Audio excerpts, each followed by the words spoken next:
firstly, this meeting of, is it ODESK, is that how you pronounce it? What was the outcome of that? Are there any new steps being taken as a result of that meeting? No, the purpose of that meeting was to just confirm that all the necessary resources are in place, both for the Waikato District Health Board and also for the Ministry of Health and for the various agencies that are assisting them. That committee, as I understand it from the meeting yesterday, was satisfied that all necessary resources and arrangements were in place to make sure that this situation could be resolved as expeditiously as possible. How are you describing this? Is this a national crisis? Is this an assault on our sovereignty? What is it? Well, it is. It's a ransomware attack on a critical part of our health system. It's one of our tertiary hospitals. It's been its operations have been affected now for over a week, and given the information on Tuesday night that patient data has been exfiltrated from the system and has been put who knows where, because it's now being circulated, at least to media at this point, that does lift the kind of risk profile of it, which was, I think it was necessary, therefore, to lift the response profile as well. Are you confident, and have you had an assurance from all of the other DHBs that they are not as vulnerable as Waikato was to a similar attack? I've sought that assurance from the Ministry. The Ministry advised me as of yesterday afternoon that they now have confirmed responses from all 19 other DHBs, that they have examined their systems for resilience against ransomware attacks, against cyber attacks. There's never any cast iron guarantee, but an assurance has been given that they have checked their systems and that they are in the best state possible. Do they have the same weaknesses that have been exposed here with the Waikato DHB? We've heard from IT experts who said that they simply didn't do a whole bunch of things that they should have done. Look, we don't know that, and I think it's not right for people to step in assuming things. The critical part of the response at this point has been patient safety, staff safety, getting the operations going.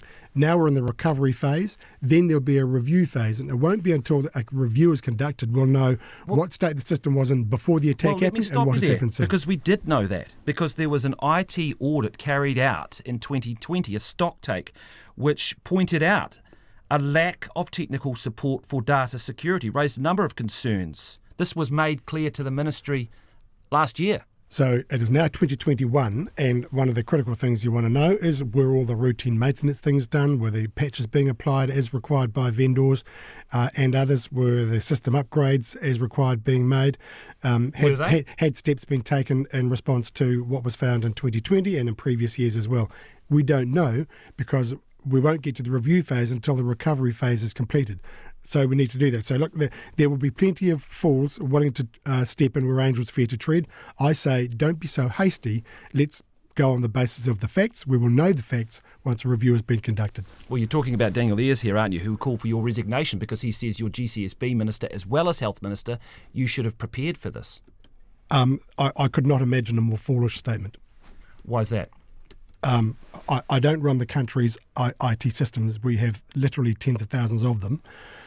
What I've got to make sure is, as Minister, once an incident like this happens, is that the DHB is resourced to respond effectively, that they're prioritising things right, that agencies such as the National Cyber Security Centre and the GCSB are involved in terms of the investigation and inquiry part of it, that is happening, and that the recovery effort is well underway. When we know the risk profile has changed, as we did once we know data had been exfiltrated, then we raise the profile of the response as well. All of that has happened. Then we get into the review part of it. That will happen once the systems are back up and running. Okay, I appreciate that. One more question on this issue, though, of what we knew. Were you advised as the Health Minister when you took over, and relatively recently, in your briefing as a Minister and also as your briefing as the GCSB Minister, that there were weaknesses in our health infrastructure IT and that we were vulnerable to cyber attacks? Well, certainly I was advised, and I've said plenty of times, including on the day I announced the health reforms, that the health IT systems are a dog's breakfast. That is a right across the system. That is why in last week's budget we've put an additional nearly $300 million just in over the next few years, just in reorganising those systems, making them talk to each other, getting some consistency, and also upgrading the protection status of it.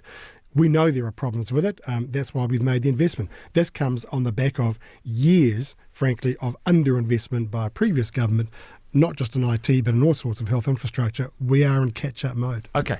Did the Director General of Health and the Ministry, in your view, respond urgently enough to the stocktake warning about the IT systems? Look, I think that's a subject for the review. Once the recovery is complete and we do the review, it won't just be what happened at the DHB level, it'll be at the ministry level as well, and I'm keen to see what the outcome of that review is. Okay, let's move on to what you can do for patients whose data may end up on the dark web. Is there anything you can do to stop somebody accessing their data? No, once it's gone, and you lose control of it. And I think that is that is a risk factor. So that's why it is important to alert people to that possibility, and that's why people should be alert to if they see unusual emails coming in, phone calls, contact from sources that they are not familiar with, is just to be very alert to that possibility that there is information. Are you worried about that people them will that be is out there. individually targeted, that the data that may have been breached here will be used in an individual way against people? We have seen a massive health data breach before. It happened a couple of years ago with the PHO, where the health records of 1 million people were compromised. We haven't seen a lot of that information turning up elsewhere. It is a possibility. That is all it is. I don't want to elevate people's concerns unnecessarily. But once information is exfiltrated from a system to a third party, they've got control of it. So who knows where it might end up. Is there no way of... I mean, no media is going to publish it, right? Right. So is there no way of doing anything to make it very clear to anybody if they access that information that they face huge punishments or penalties, or reiterating that? Can the government do nothing? Well, it's most likely that the source of this attack was offshore. Once that data is exfiltrated and put offshore, we lose control of it. And that is just that is the reality of cyber offensive activity in this day and age. What you do have to do is alert people to the possibility personal data about themselves is now out of the control of. In this case, let me ask you about that, because it was clear from the press conference yesterday that the Waikato DHB maybe hasn't got in contact with everybody. If we talk about cancer patients, slightly different, but clearly that there must be issues there in terms of. Are you confident that the DHB, Waikato DHB, is getting in contact with everybody and is doing everything it can? Well, as I understand it, they don't necessarily know which people have had their data exfiltrated by these malign actors. I don't know whether they know whether it's everybody or it could be a group or whatever. The information that has been disclosed to media, as I understand it, hasn't been disclosed to the DHB. So they just don't know which people, in terms of information that's gone to New Zealand media, are affected by that. But I think they are trying to alert the broader Waikato DHB patient community that there is this risk that their data has been exfiltrated, and they no longer have control over that. Is this the same group that's hacked into the Irish system? Look, I just don't have any advice on that. I know that the investigations are underway. The advice I've had is that looks the same, though, doesn't it? Well, I'm told it could take weeks, even months, before that is the source is identified, the author of these attacks are identified.